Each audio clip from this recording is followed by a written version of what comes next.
topics and opinions expressed in the following show are solely those of the hosts and their guests and not those of W4CY Radio, its employees, or affiliates. We make no recommendations or endorsements for radio show programs, services, or products mentioned on air or on our web. No liability, explicit or implied, shall be extended to W4CY Radio or its employees or affiliates. Any questions or comments should be directed to those show hosts. Thank you for choosing W4CY Radio.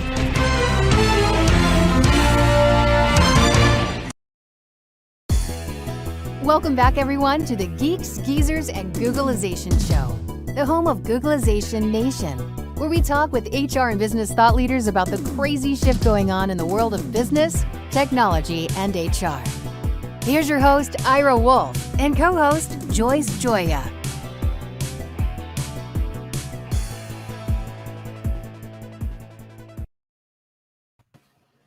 Hello, Googlization Nation, and welcome back to another Geeks, Geezers, and Googlization show. We've got a great lineup today.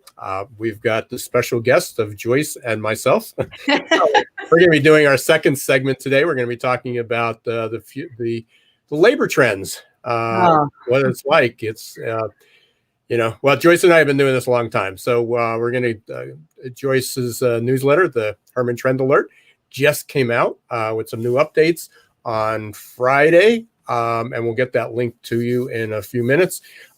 Doing a live stream with Ed Gordon for our monthly Gordon Report, and he's got some new data.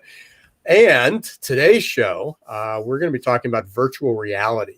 And for those who don't know what virtual reality is, you'll find out. We've got Dr. Angelina Dayton from the Virtual World Society here, and that'll be, she's doing a tremendous amount of work, literally on Cherokee Nation. We're going to be talking about how they're using it for schools. But just imagine, well, don't have to imagine because we weren't around then, but in 1918, when we had a pandemic, and then 100 years later, we just had our pandemic. Think about what it would have been like without Zoom, without technology. Think about just 10 years ago, what it would have been like. We still had 2G around, I think, at that point. Think about the bandwidth, the technology, how we would have, what would have happened. I mean, as bad as education was this year, and as challenging was for some people with work and jobs and Zoom, and having Zoom fatigue at this point, and everybody's been isolated and quarantined.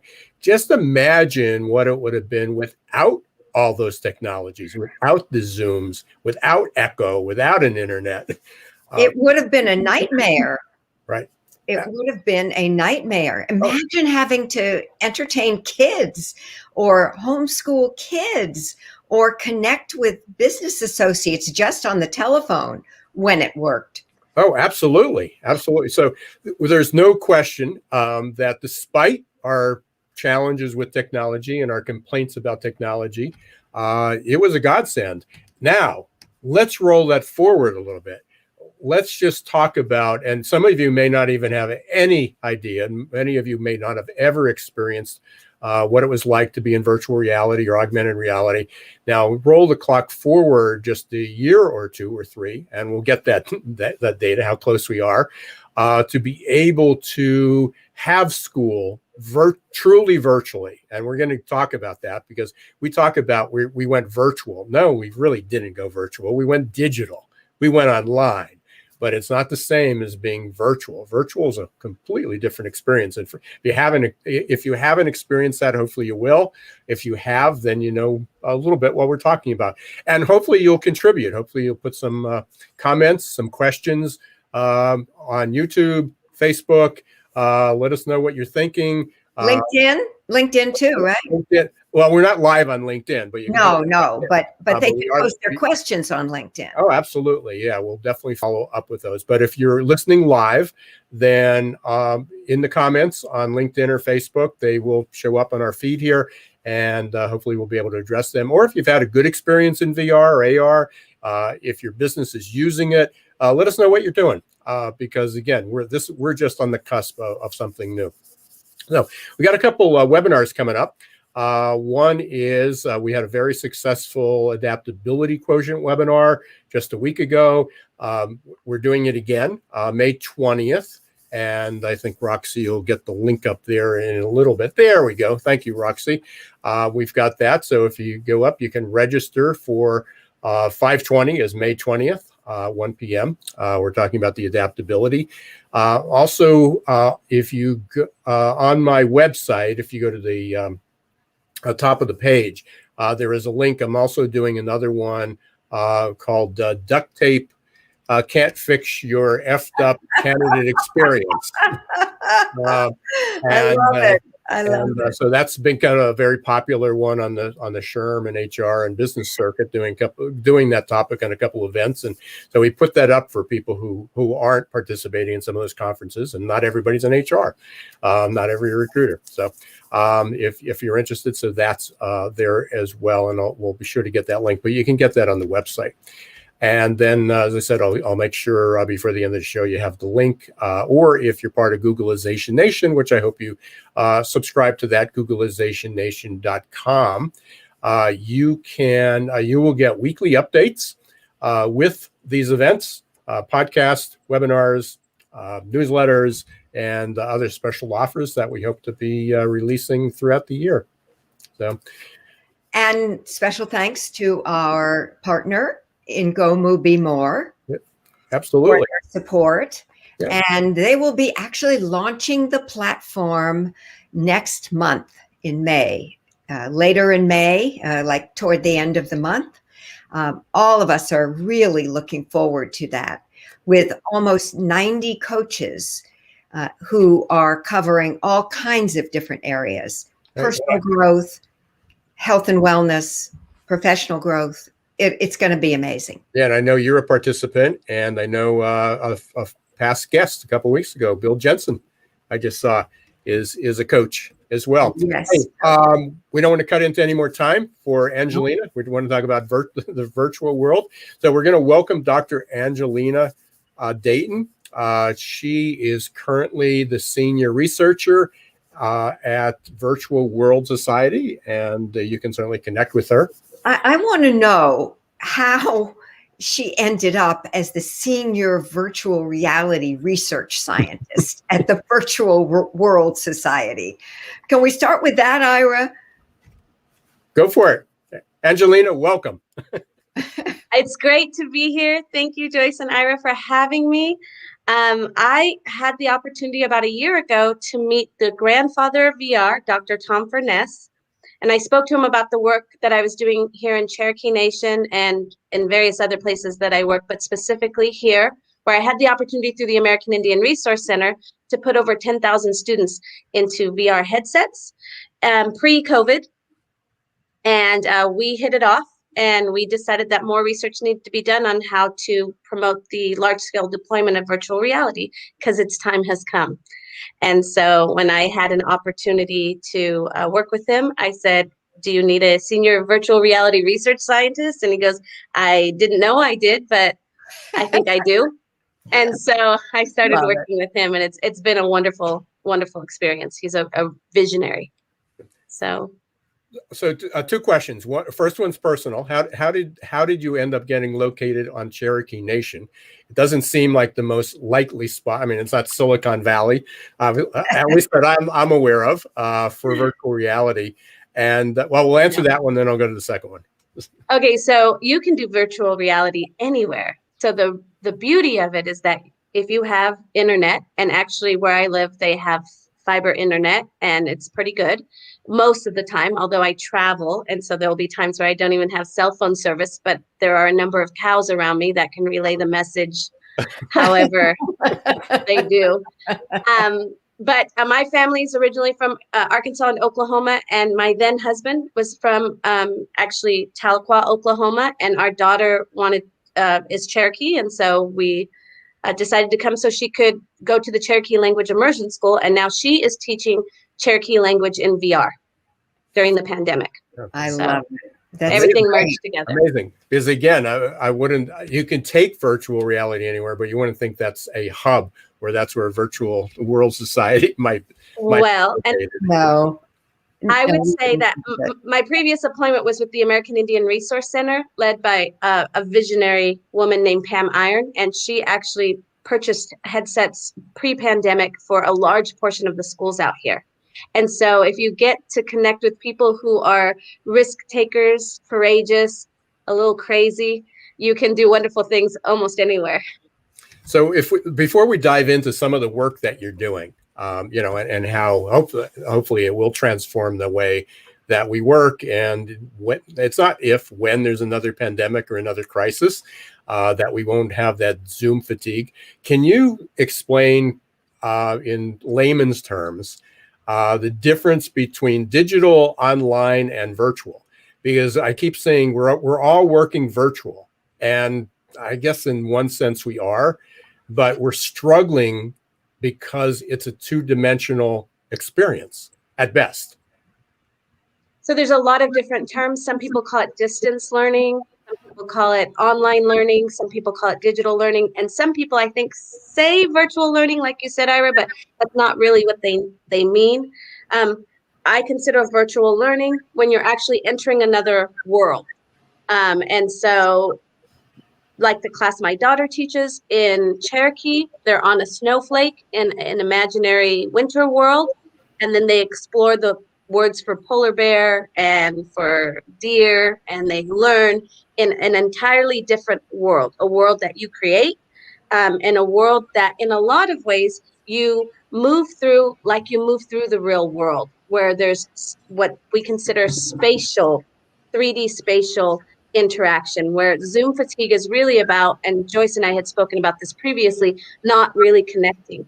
And so in a virtual world, we hug each other when we see each other for the first time after a long time. We share food, even though we can't eat. One of my really dear friends, Donna McTaggart, has a cooking show, and she teaches people how to cook. We explore places like Antarctica together, where it can be the middle of summer where you are, but you kind of feel cold. So our body has that experience of being together, even though you're not, which counteracts that Zoom fatigue. I was really hoping VR would take off a little bit more pre-pandemic, but I think if there's another shutdown, I think you're really going to see the explosion. There's my friend at Nokia, Doug Hohulin, projects 1 billion VR users in the next 10 years. And Doug is actually going to be a guest in a few weeks. Yes, on the show. He's wonderful. Yeah.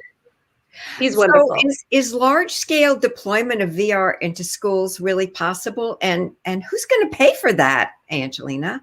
Yeah, it's actually schools have tech budgets, but unfortunately, there's not the understanding of the best way to utilize that. So sometimes the tech budgets get spent on things that are, unfortunately, the overflow from industry of dead tech. When I go out and give talks at schools, I say Best Buy salesmen are not your friends. They're offloading things that they can't sell to industry anymore, but they can't sell to business anymore.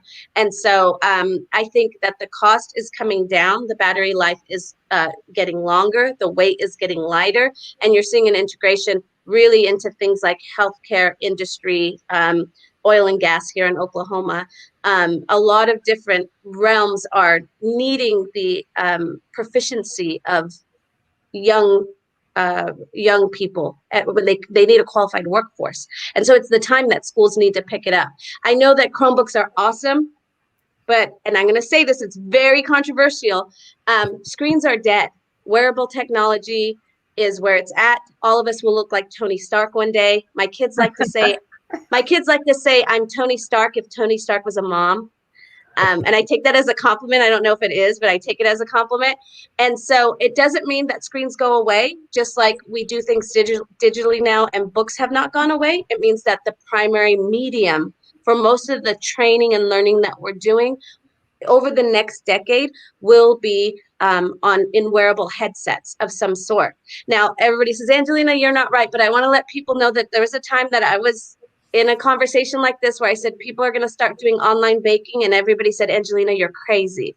So you can believe or not believe, but it's going to happen either way. If you can 3D print a chocolate cake and a hamburger, you can absolutely learn virtually, right? Yes.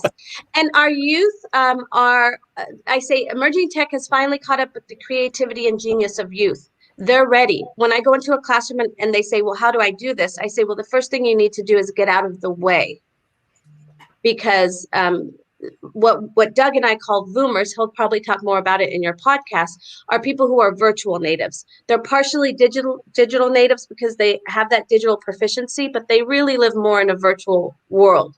They understand that time flows a little bit differently. The work schedules get a little bit different.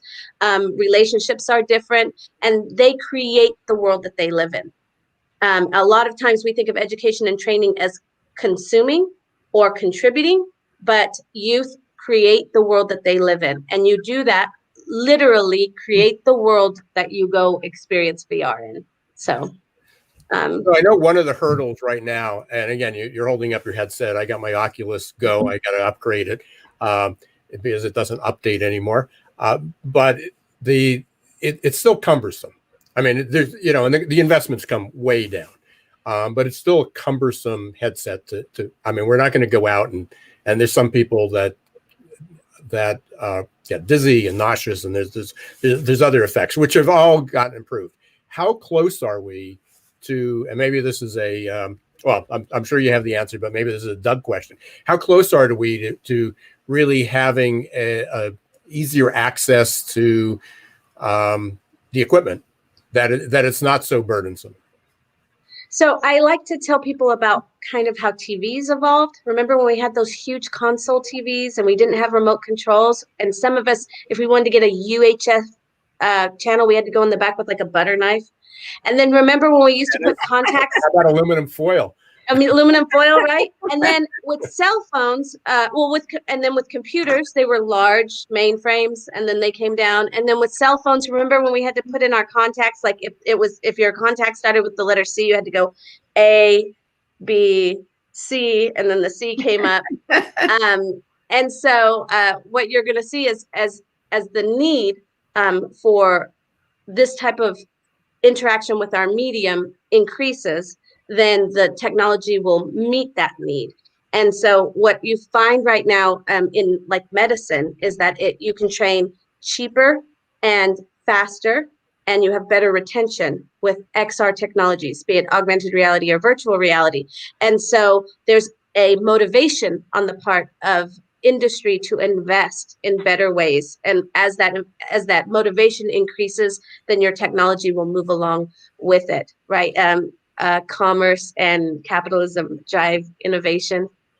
Actually, it's gaming, and Reddit, but that doesn't sell. So you say it's actually teenage boys with too much time and money on their hands. So getting back to medicine, Angelina, what do you see as the major obstacle to adoption of virtual reality in medicine? They use a lot of virtual reality and augmented reality already. I would say medicine probably has the lowest barriers to entry because they adopt it so quickly, and their innovation is so quick because of the need. And so one of the training things that are happening right now, and Doug might talk about this in Kansas City, is COVID training was happening in VR, and that makes it a lot easier and safer. What you find is in industries like healthcare or things like pipelines, gas and oil, where or even things like welding, two things help drive the innovation. One is you want to reduce risk, and the other one is you want to reduce material costs. So if it costs a lot of money for me to use the materials to learn how to weld, I can begin to learn that skill set because I create all of the materials. If I need more material, I could just create it, right? And if I want to reduce risk, it's a lot less risky to skydive in VR than it is in real life. So it's all about showing that it's actually more profitable, or we talk about gain from operations when we're talking about healthcare, but it ends up costing less to adopt VR for training than any other means. So that makes a lot of sense to me. What we have right now is a shortage of people that are experts in how to deploy. And like anytime, remember the .com boom? Everybody got a website, but sometimes people didn't really have a business. And so there's some of us that and that's what I'm investigating right now. There are some of us that understand what you need to do to design and deploy. And then there's some people who say they do. And if you don't know, right, you're just going to listen and say, that sounds great. And so what we're trying to get is quality deployment, especially in schools. Best Buy salesmen are not your friends, they're salesmen. So that you invest in quality equipment. And more importantly, especially for the virtual world society, when you do create the world that you're going to inhabit, you do that in a place of love and wonder.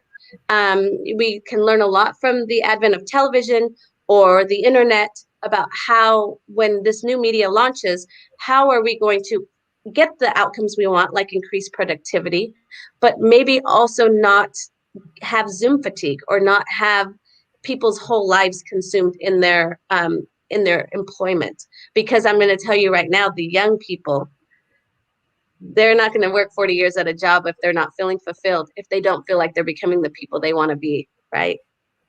So I know we talk on a lot of the other shows, especially since this is somewhat about HR. We talk about the employee experience and the candidate experience. This takes it to a completely different level. I mean, we're not even in the same conversation when we're talking about what it would be like to apply virtually, truly virtually, not just remotely, but virtually, or what the employee experience would be like if we were able to do some of those tasks or all the tasks. Yeah, to actually work in a virtual world. Right. So go ahead. I would say with the introduction of any new medium, some things are extended and some things are amputated. So if you look at like television, at first it kind of just looked like theater, but on a screen, but then it evolved. And so in some ways you didn't have the proximity to the actors. And that was kind of something that was amputated, but then other things were extended through the medium. And so when we think about the employee experience, some things will be extended and some things will be amputated. And that doesn't mean things are necessarily good or bad. It just means that you have to consider what are the costs and benefits, because all new medium have it. They say, oh, VR is great. VR is great, and it's not, right? Television is great, and it's not. Reading is great, and it's not. And so you have to examine the things from the experience that you create that are extended and amplify those things, and those things that are amputated, and then minimize the cost of that to the individual. Because at the end, I know we talk about productivity, but you and I and Joy, all of us know that productivity is directly related to my experience. If I'm a happy employee, I work more. And so how do you maximize that in the creation of the work experience in VR? Angelina, you mentioned like in Kansas City that they were training workers. Was it workers for COVID? Nurses. They were doing the COVID training to sterilize the hospital places that COVID patients might be going through. So sterilization practices. Yes. What are some other applications that you've seen? Because I know there's a lot in training in manufacturing, or what are in some of the other industries? How are they applying AR or VR? I mean, you name it. One of my favorite ones is there was a VR experience that you could do to train for Kentucky Fried Chicken, so that you would be safe with the oil, and it was just goofy, right? There's a lot of AR experiences where you project out onto the pipelines to see if you're in danger, if one of the valves or gauges are a little bit off. We train for public speaking in HR. If you get practice in firing somebody, and what's happening in return, you get the experience of. They're doing it in teacher training. So the first time there's a meltdown of a student in a classroom isn't the first time that you're experiencing that. You can go through the experience a couple of times to say, when the kid's on the ground or they're screaming, or there's a case where I feel like I'm in danger, how would I react? So any place where I think it's really useful to not have your first experience of something that could be dangerous or liable to be. The first time you jump out of an airplane, you might want to do it in VR, where where you can afford yourself a level of safety or reflection in process you're going to find that it's very productive on the other side for the happiness and well-being of your employee and to reduce costs and liability for your business. I know 2 years ago, I think it was the I don't think it was at the Cornerstone On Demand conference when they were still doing them live in person. And I think it was Oculus, or it was a company that was working with Oculus. They had a sexual, can't remember, with sexual harassment or diversity. But you went into the virtual room, you put on your headset, you went into the virtual room, and you sat down with 3 other people, and you observed, you were involved in this conversation, and the conversation was just loaded with microaggressions. And so it basically was, you became uncomfortable, although it wasn't real, but you were also able to be in a safe place, just as you said, where you can see all of this happening, and it gets pointed out in the reaction of how do you deal with it. And learning, so again, with so much talk about microaggressions and diversity and inclusion in the workplace, great opportunity for it. Yeah, and you remember those experiences as if they're real. I mean, they are real. They're happening, we're not make-believing it. They are real. So your retrieval and of that information later on is more than if you read it in a book, because you feel it. My son-in-law backed out of a parking space that was next to a concrete pillar, and he turned his wheel too soon because he was young, and he hit it. And he says, now whenever I back up, I feel in my meat that the front part of the car hitting the pillar. I will never make that mistake again. And I think in VR, when you have an experience like that, that's why it's so important that you don't put yourself you're careful at what you select as your experiences, because you will remember it, like my son-in-law said, in your meat later on. You don't want to always be with zombies running away. That's not good for you, right? We at the Virtual World Society, we promote wholesome activities and guided experiences through things like diversity training, because you will feel that. You want to feel it. We all want to feel. We want to keep the humanity. I do human computer interaction, and I lean towards the human part of it because it's more fun, right? And so if you have a guided experience with something that makes you feel uncomfortable, and then you can process it, you're really going to feel it in yourself later on, in your gut later on, and you're more likely to see behavioral change. Angelina, it seems to me that VR experiences are even more memorable in some ways than the experience, the physical experience that we might have, because it has a newness about it, and it has a quality about it that is very engaging, and perhaps more engaging than what we're accustomed to all the time. And I remember, is that true? The possibilities are endless. I'm a children's magician just because it's fun. I picked it up a few years ago, and it helps kids when they're sick, or birthday parties, or in line at Walmart. And the newness of the magic is very much like VR. What I tell people is that if you do a magic trick for a child, they say, oh, do it again, do it again. And if you do it for an adult, sometimes they say things like, how did you do that, right? They don't really let themselves go. In VR, most adults say, let's do that again. Let's go flying again. Let's go explore again. That newness doesn't really ever wear off, because there are millions of experiences that you can have. I say you want to always have an adult friend that will say, do it again, do it again. The ones that still have that childhood perspective on things. And being in VR, you meet people who are courageous enough to stand in a space where magic is happening. Angelina, I'll give you a great story, and then we unfortunately we got to wrap up. But it's almost 2 years ago. Had my the family was here. Had my mother, who at the time would have been 95. My father-in-law was 93. I just pulled out the Oculus, and we put them on, and wasn't sure again, because were they going to get dizzy or nauseous or disoriented? My mother is in it, and she's, moving around, as you do, going 360. We had to watch that she didn't fall over because she was viewing the cavern. And then all of a sudden it was like, oh, where am I? Oh, I'm in India. Oh, where at? And my mother, at least, is a little digitally savvy, that she uses a computer, she emails, and that's about the extent, but at least to that point. But my father-in-law is none of the above. I mean, an advancement is having a push-button phone. Oh, geez. I mean, he has no internet. There's no connection. And so he went up. We couldn't get it away from him. I mean, you talk about, hey, what's next? Or what? Yeah, let's do it again.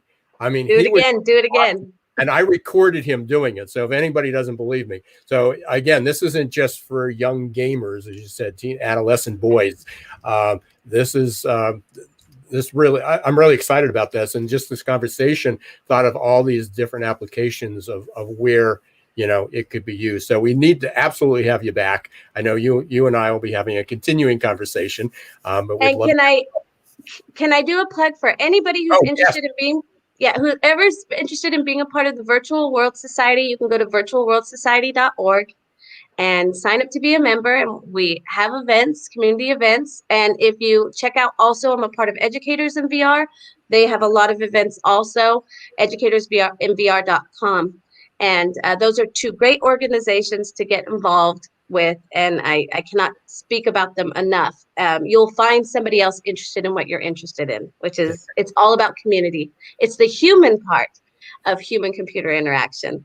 Wow. And those events are held in a virtual world, I would imagine. Some in Zoom, because we help people, we hold their hand into the transition into the new medium. And then also we really want to encourage people to reflect on what is the world you want to create and be a part of, right? Because that's what it's about. And what's the best way to, if someone wants to get in touch with you?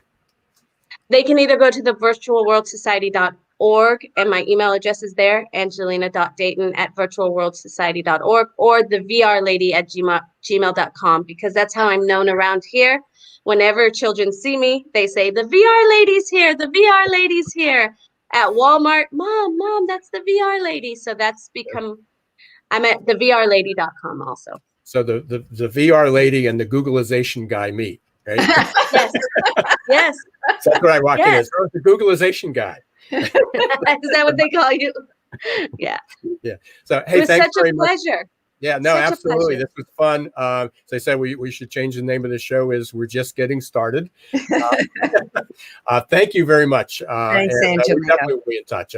I'm excited. I'm so excited about this, and hopefully we'll see you in VR. Thank you. Bye, guys. Bye.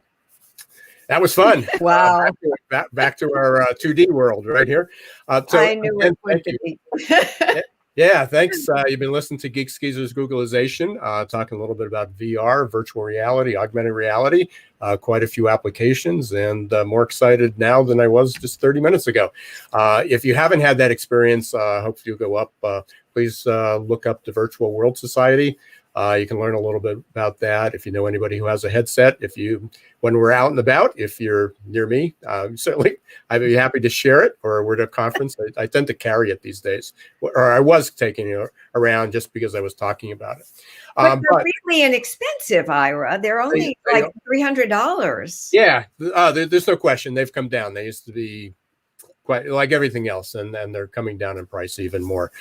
So hopefully, maybe one of these days soon, we'll be doing Geeks Geezers Googlization in virtual world. I love it. I love it. We are going to take a quick break, and then we're going to come back for our second segment. And today, it's Joyce and I. We're going to be talking about the future of jobs and what some of the job trends are, and some of the things that have happened over that, and certainly the world of hurt that some of our clients and employers are finding themselves in with so many openings. Yeah, we're going to talk about that and what to do about it, of course. So right now we're going to hear from our sponsors in Gomu and Success Performance Solutions. So please stay tuned. Imagine growing great employees and advancing emerging leaders for less than $1 a day. The Ngomu app will support your employees in a myriad of ways, from career and personal development to health and wellness. No need to schedule and hold trainings. Just have them access over 90 coaches for live virtual group and one-on-one coaching for whatever topic they need or want to work on. Anytime, anywhere. Learn more at ngomu.com today.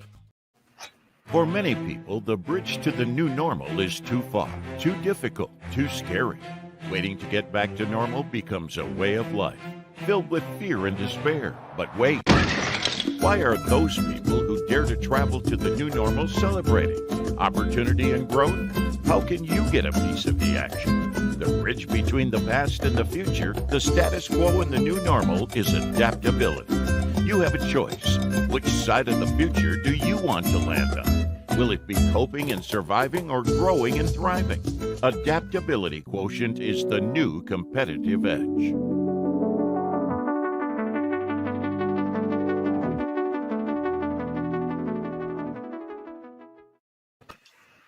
Hey, welcome back, everyone, Googlization Nation, and welcome back to Geeks Geezers and Googlization, second part of our show today. And we are going to be talking about what Joyce and I have been talking about for years. One is, Joyce, you called it the impending crisis.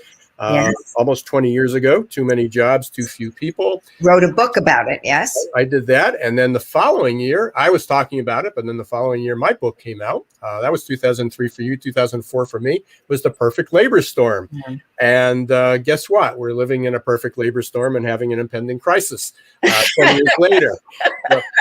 So before we dive into it, your newsletter just came out, which is the Herman Trend Alert. Just came out today. For anybody who's interested, I'd suggest going up and subscribing to that because you talked about taking care of your talent or else. We've been talking about that the last few weeks with a lot of people, and virtual reality, maybe that'll be a way to do it. But in doing some of my research, I've been writing about this. You might have seen it posted on LinkedIn. A lot of reports coming out of how difficult it is. Despite the pandemic, despite 6% unemployment rate, and prior to that, higher, how companies are really struggling to fill positions. But I got to read this. So McKinsey, I pulled some of these stats from McKinsey's report. They raised the they raised the estimate of how many workers would need to change occupations by 2025 by 28%. Since the pandemic. And again, we talked about it accelerating that change. On average, companies estimate that 40% of their workers will require reskilling of 6 months or less. So not huge investments. They don't have to go back to college for 4 years and get a degree, but 40% of workers will need to require reskilling. 94% of business leaders report that they expect employees to pick up those new skills, which is a whole other conversation. And then the share of core skills, and this is important. We've been talking about this a long time, about what the life cycle of a skill was, and it keeps crushing down, or the half-life of a skill. The share of core skills that will change in the next 5 years is 40%, and 50% of all employees will need reskilling of some form or fashion. We talked about this 20 years ago. Yeah, and you know, the Deloitte study even was more shocking because it said that only 16% of our employees have the skills and abilities that they will need moving into the future, which means that it's going to be full employment for contract trainers and anyone who does training and development if companies are smart enough to understand the world of hurt that they're heading into.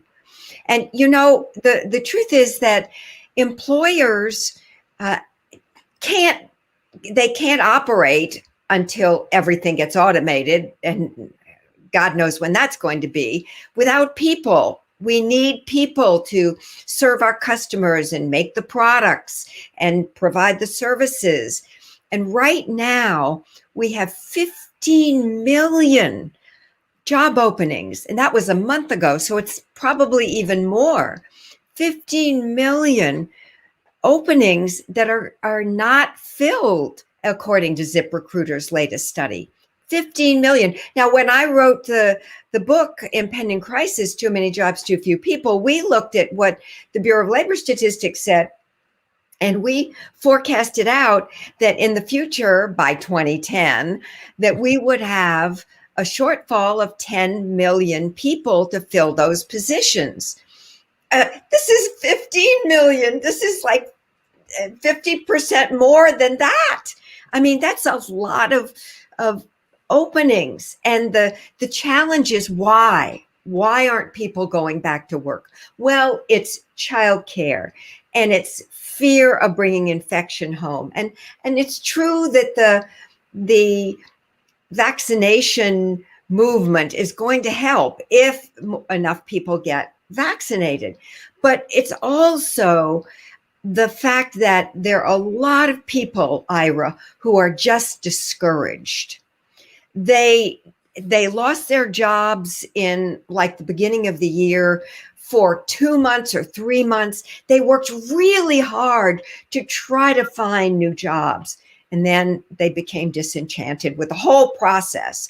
And now we need them and we want them back yesterday.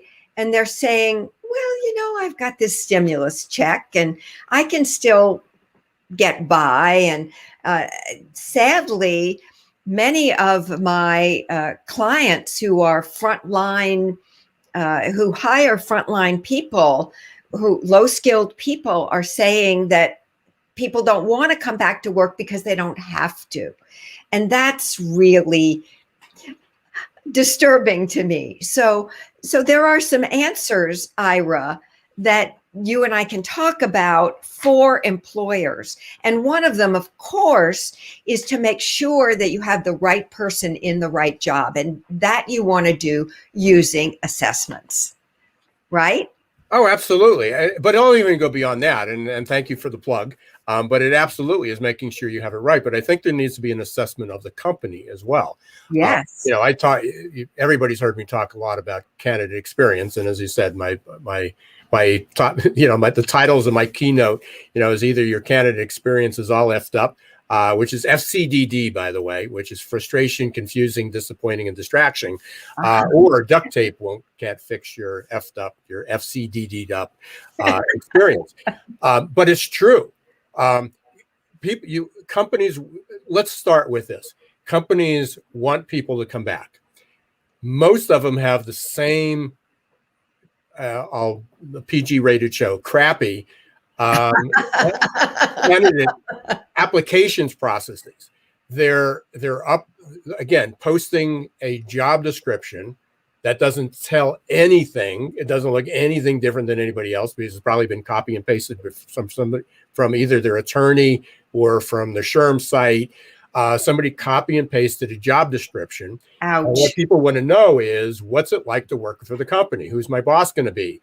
Will I have opportunities to learn? If I come back, what if there's another shutdown? Will I be laid off? How will they treat it? Then you go, how much flexibility will I have? Now you go into the parental, you know, what's the parental care? What happens to my kids? What happens if they call off school? It's all these things and policies. Some companies, there are really a lot of, I won't say a lot. There are absolutely some companies that people pull examples from.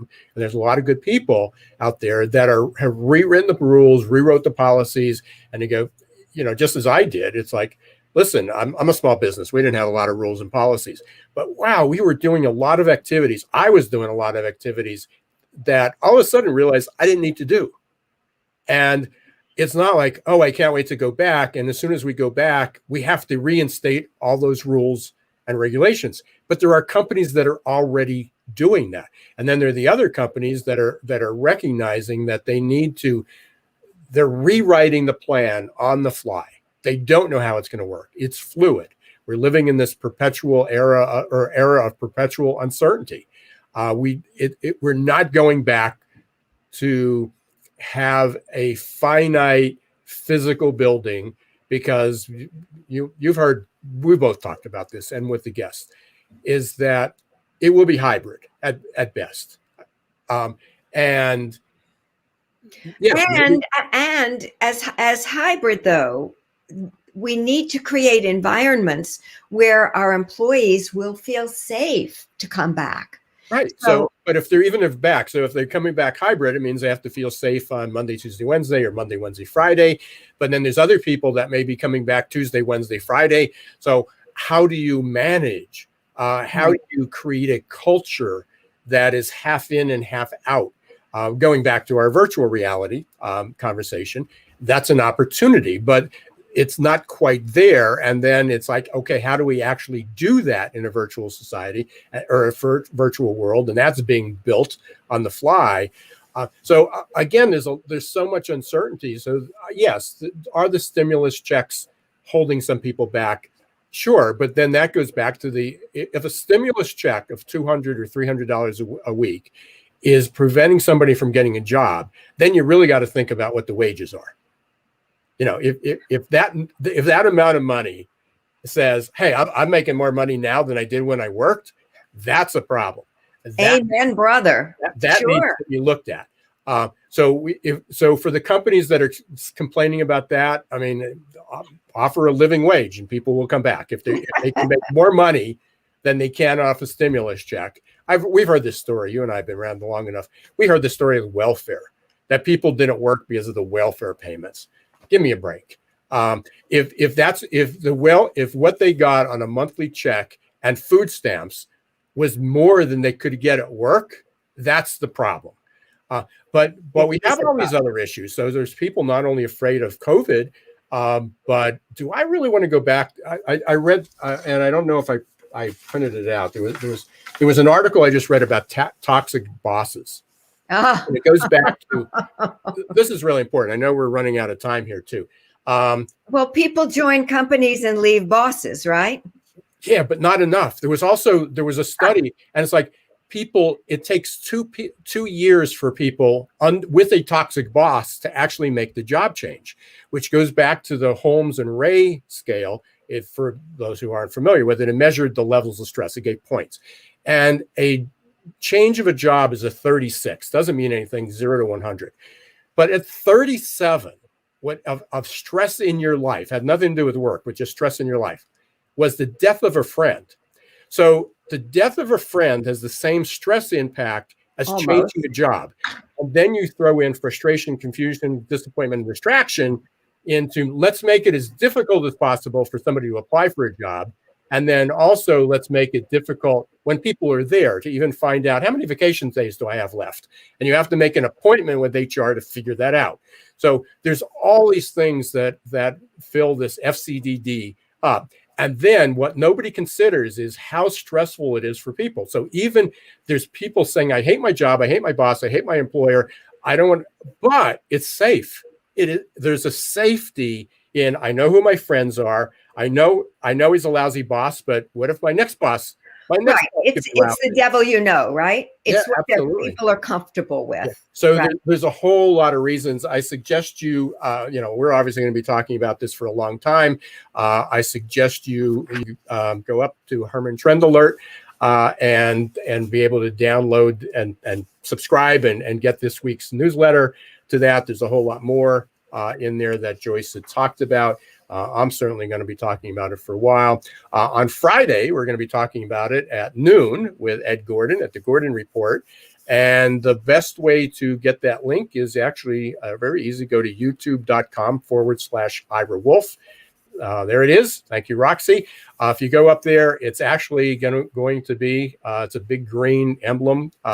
And you can subscribe, you can set a reminder for it, or you just put it in your calendar. And Friday at noon Eastern time, by the way, Friday noon Eastern time, we're going to be talking about this month's subject is knowledge shock, and a little bit about this. And Ed's got a whole lot of new stats that he's been working on for there. Ed always has new stats, right?